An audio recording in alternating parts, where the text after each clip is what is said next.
મોટો મોટો કચરો હોય ને એને પછી બાથરૂમ ધોવા માટે બી આનો ઉપયોગ કરી શકાય. અને આ શું છે? ઉપડી. સુપડી. શું છે આ? સુપડી. આનો ઉપયોગ કેવી રીતે થાય? કચરો કાઢીને. કચરો કાઢીને એને ભરવા માટે. બરાબર? કચરો ભરીને કચરા પેટીમાં ફેંકવા માટે. બરાબર? પછી આ શું છે? વાઇપર. શું છે? આનો ઉપયોગ કેવી રીતે થાય? પાણી વધારે ભરાઈ ગયું હોય ને તો એને કાઢવા માટે. પછી આ શું છે? પોતું. આપણે પોતાનો ઉપયોગ શા માટે કરવો જોઈએ? આપણું ઘર સાફ રહે એટલા માટે. એના માટે સરસ. આપણે આપણું ઘર સાફ રાખવું જોઈએ ને.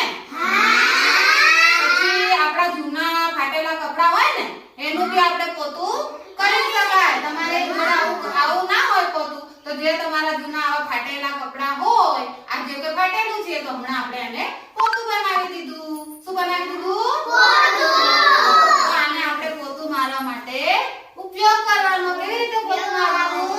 આવી રીતે. બરાબર?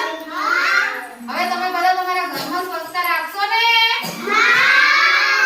શું કરશો? પહેલા તો કચરો કાઢશો. કચરો કાઢશો ને બધા?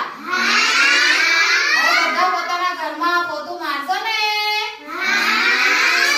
તમારી મમ્મીને જઈને કહેશો ને મમ્મી આ ગંદુ છે તો કચરો કાઢ દે. પછી તમારે જાતે જ કાઢી લેવાનો વધારે કચરો હોય મમ્મી કઈ કામ કરતી હોય તો. બરાબર?